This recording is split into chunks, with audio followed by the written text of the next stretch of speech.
സ്നേഹം നിറഞ്ഞ ഗ്രന്ഥശാല പ്രവർത്തകരെ, പ്രിയ കൂട്ടുകാരെ, ബഹുമാന്യരെ, ഈ വർഷത്തെ വായനാ വാരാചരണത്തിന്റെ ഭാഗമായി പി എൻ പണിക്കരെ ഓർക്കുമ്പോൾ എന്ന വിഷയത്തെ അധികരിച്ച് ചില ചിന്തകൾ നിങ്ങളുമായി പങ്കുവയ്ക്കുകയാണ്.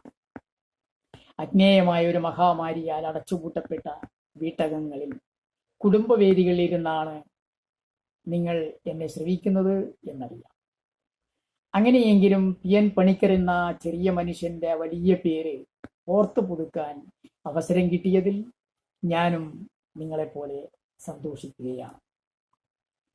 തന്റെ ദർശനം കൊണ്ടും കർമ്മമണ്ഡലം കൊണ്ടും പ്രവർത്തന രീതി കൊണ്ടും കേരളീയ സാമൂഹ്യ പരിഷ്കരണത്തിൽ വേറിട്ട ഒരു ചരിത്രത്തിനുടമയാണ് പി എൻ പണിക്കർ എന്ന് നമുക്കറിയാം.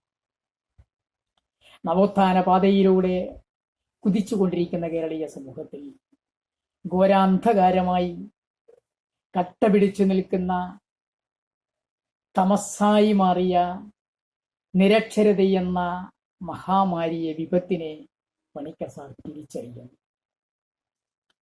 ഒരു സമൂഹത്തിലെ ജഡത്വവും ജീർണതയും മാറ്റിയെടുക്കണമെങ്കിൽ ആ സമൂഹത്തിലെ ജനസാമാന്യത്തിന് സ്വയം തിരിച്ചറിയാനും തിരഞ്ഞെടുക്കാനുമുള്ള ശേഷിയും ക്ഷേമുഷിയും വളരണമെന്ന് പണിക്കർ സാർ തിരിച്ചറിയും. അതിന് ആ സമൂഹത്തിൽ ഒരു മനുഷ്യനും ധാരാളം കേൾക്കണം, വായിക്കണം. ഈ ഒരു ഇച്ഛാശക്തിയിൽ നിന്നാണ് പുതിയൊരു വായനാ സംസ്കാരത്തിന് പി എൻ പണിക്കർ സാർ അടിത്തറയിട്ടത് എന്ന് നമുക്കറിയാം.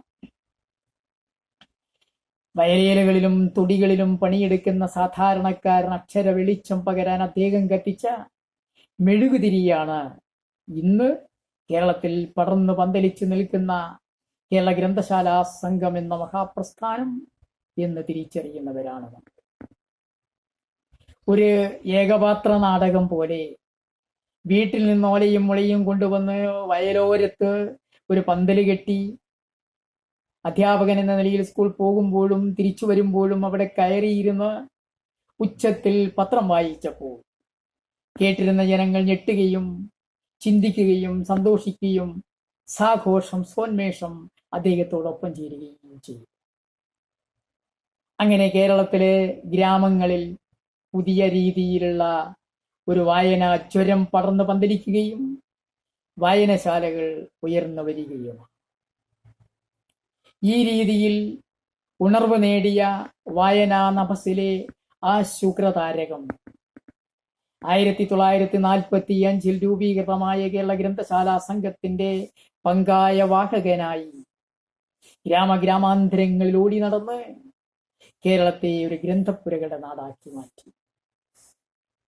നമുക്കറിയാം, ഒരു മനുഷ്യനെ സംബന്ധിച്ചിടത്തോളം അവനെ വിജ്ഞനാക്കണമെങ്കിൽ, അവനെ വിവേകമുള്ളവനാക്കണമെങ്കിൽ, അവന്റെ ചിന്തയും വിവേകവും വളരണമെങ്കിൽ അവന് വായനാശീലം ഉണ്ടായിരിക്കണം.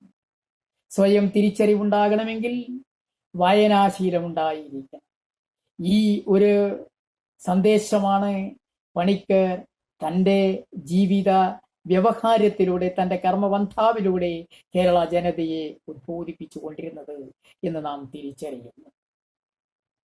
ഊഷരത മനസ്സുകളിൽ ഉർവരതയുടെ ചാലുകീറാനും മാനവീകതയുടെ ഉറവ തീർക്കാനും വായനയിലൂടെ മാത്രമേ കഴിയൂ എന്ന് മന്ത്രിച്ച് നടന്ന കർമ്മയോഗി ഏതാണ്ട് 3 പതിറ്റാണ്ടോളം കാലം കേരള ഗ്രന്ഥശാല സംഘത്തിന്റെ സെക്രട്ടറിയായി പ്രവർത്തിച്ചതായി ചരിത്രം പറയുന്നു. തുടർന്ന് അദ്ദേഹം ഞാൻ നേരത്തെ സൂചിപ്പിച്ച സാക്ഷരതാ പ്രവർത്തനത്തിന്റെ ചിരാതുമായി കേരളത്തിൽ ഒരു പുത്തൻ സാംസ്കാരിക ധാര തീർക്കുകയാണ്. അദ്ദേഹത്തിന്റെ നിസ്വാർത്ഥ നേതൃത്വത്തിൽ പ്രവർത്തിച്ചു വന്ന കാൻഫെഡ് എന്ന് പറയുന്ന പ്രസ്ഥാനം ഒരർത്ഥത്തിൽ കേരളത്തിലെ സാക്ഷരതാ പ്രവർത്തനത്തിന്റെ പേറ്റുമുറിയാണ് എന്ന് പറയാം. സമയക്കുറവുകൊണ്ട് ഞാൻ ചുരുക്കുകയാണ്. ഇങ്ങനെ സ്വയം ഗ്രന്ഥമായി, ഗ്രന്ഥശാലയായി, പ്രസ്ഥാനമായി മാറിയ പി എൻ പണിക്കർ എന്ന് പറയുന്ന ആ കർമ്മയോഗി കേരളം ശ്രദ്ധിക്കപ്പെടുന്ന, കേരളത്തിൽ ജ്വലിച്ചു നിൽക്കുന്ന വായനാ രംഗത്ത്, ഗ്രന്ഥശാല രംഗത്ത്, സാമൂഹ്യ പരിഷ്കരണ രംഗത്തിൽ ഒരു ദീപസ്തംഭമായി മാറുകയും കേരള സർക്കാർ ആ നല്ല മനസ്സിനെ തിരിച്ചറിഞ്ഞുകൊണ്ട് അദ്ദേഹത്തെ അംഗീകരിക്കുകയും ആദരിക്കുകയും ചെയ്യുന്നത് കൊണ്ടാണ്. അദ്ദേഹത്തോടൊപ്പം ഞാൻ ഇവിടെ ഒന്നുകൂടി ഓർക്കുന്നു, കേവലമായ ഒരു പണിക്കർ സാർ മാത്രമല്ല, ദാമോദരനെ പോലുള്ള തായാട്ടിനെ പോലുള്ള ഒരുപാട് പ്രവർത്തകർ ഏറ്റെടുത്ത് നമ്മിൽ ഏൽപ്പിച്ചിട്ടുള്ള ആ ദീപശിഖ, പി.എൻ. പണിക്കർ എന്ന് പറയുന്ന ദീപസ്തംഭത്തിൽ നിന്നും കൊളുത്തിയിട്ടുള്ള ആ ദീപശിഖ, ഗ്രന്ഥശാലകൾ, വായനാ സംസ്കാരം നമുക്കും വിനയാന്വിതരായി ആ വലിയ മനസ്സിനെ ഓർത്തുകൊണ്ട് നമുക്കും അത് ഏറ്റെടുത്ത് നമുക്കും അത് നെഞ്ചേറ്റി വരും തലമുറയ്ക്ക് കൈമാറാനുള്ള എല്ലാ ഇച്ഛാശക്തിയും പ്രവൃത്തിപഥത്തിൽ കൊണ്ടുവരാൻ ഇത്തരം ആചരണങ്ങൾ കഴിയട്ടെ എന്ന് ആഗ്രഹിച്ചുകൊണ്ട് ഇത് സംഘടിപ്പിച്ച ഗ്രന്ഥശാല പ്രവർത്തകരെ അഭിനന്ദിച്ചുകൊണ്ട് ഞാൻ നിർത്തട്ടെ. നന്ദി.